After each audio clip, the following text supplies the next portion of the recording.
Morning all of student. आज मैं आपको कोड 303 आरसीसी में यूनिट फर्स्ट में आगे का लेक्चर देखेंगे।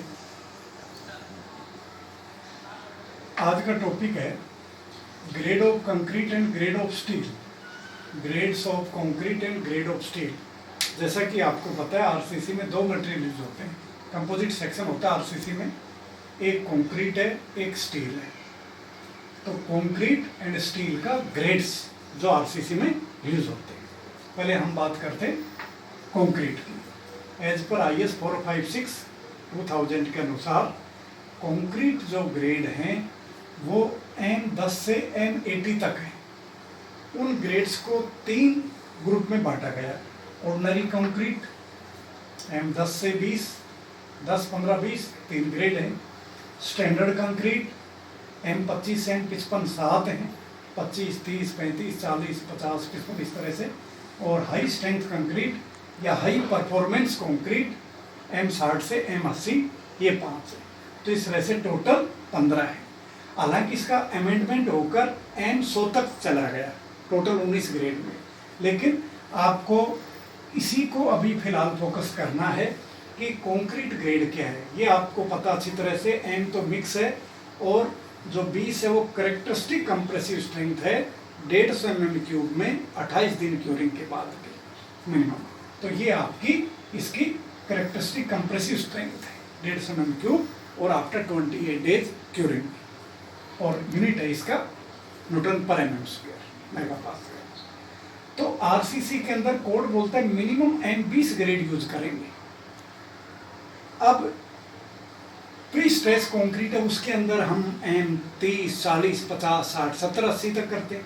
लेकिन आरसीसी के अंदर सामान्य तौर पर M25 या 30 ग्रेड यूज करते हैं। कोड बोलता है अगर माइल्ड एक्सपोजर है M20 करो, मॉडरेट है 25 करो, सीवियर है 30 करो, वेरी सीवियर है 35 करो, एक्सट्रीम है तो 40 करो। लेकिन फिर भी सामान्य तौर पर एक अच्छी प्रैक्टिस में हमें M25 ग्रेड से कम नहीं यूज करना चाहिए। कोड मिनिमम आरसीसी का ग्रेड बोल रहा है आरसीसी के लिए M20 and above, M20 and above. और M20 का नॉमिनल रेशियो होता है 1.5-3। ठीक है, तो वो आप कर सकते हो कंक्रीट का।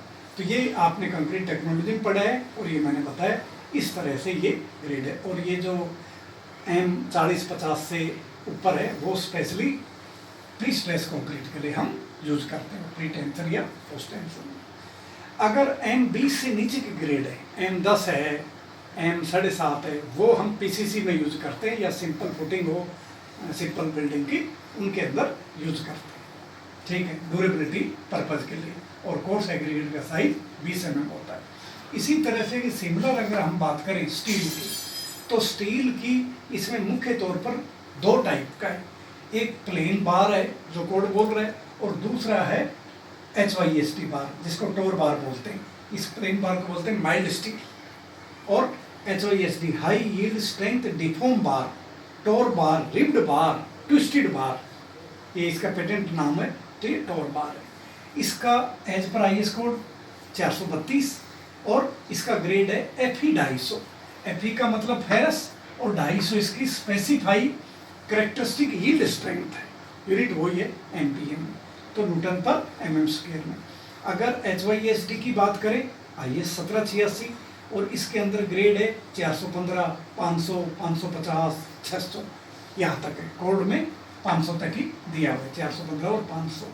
ये इसकी specify minimum characteristic yield strength of the steel. हालांकि अल्टीमेट स्ट्रेंथ इससे हायर है लेकिन कोड यील्ड स्ट्रेंथ को स्पेसिफाई करता है मिनिमम।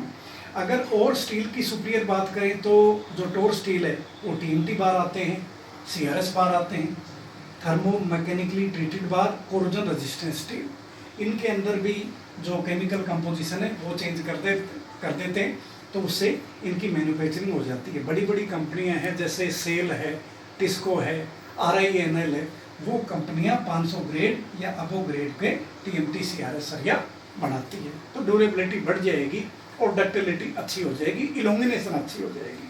तो ये किस ग्रेड में है? FE 500, FE 550D, D for ductile 600 या 600D, इस तरह से ये TMT और CRS मिलते हैं। D का मतलब डक्टाइल, मोर डक्टाइल, और आजकल SD भी आने लगा, सुपर डक्टाइल। अलग अलग कंपनियां इस तरह से करती हैं। तो इन सब का स्टील में दो प्रॉपर्टी है, एक मैकेनिकल प्रॉपर्टी है, एक केमिकल कंपोजिशन है। तो केमिकल कंपोजिशन में कार्बन है, सल्फर है, फॉस्फोरस है, सल्फर प्लस फॉस्फोरस है। मैकेनिकल प्रॉपर्टीज में जो इसकी कैरेक्टरिस्टिक यील्ड स्ट्रेंथ है, अल्टीमेट स्ट्रेंथ है, फ्रैक्चर स्ट्रेंथ है, इस तरह से ये आपकी सारी स्ट्रेंथ है। तो अपने को यील्ड स्ट्रेंथ से मतलब है, वो बात है स्टील की। तो अगर इनका हम देखें, जो डक्टिलिटी के लिए इसकी 23% है, इसकी 14.5% है, इसकी 12% है।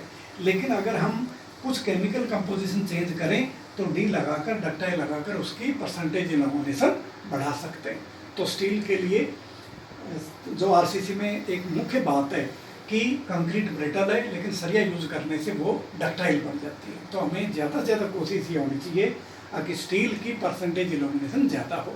क्यों? ताकि वो फेलियर होने से पहले वार्निंग दे सके। ये हमारे सबसे इम्पोर्टेंट आरसीसी में बात है। तो दो चीज़ आज आपको इस लेक्चर से मिली, grade of concrete and grade of steel, कि कौन कौन सी ग्रेड यूज करें।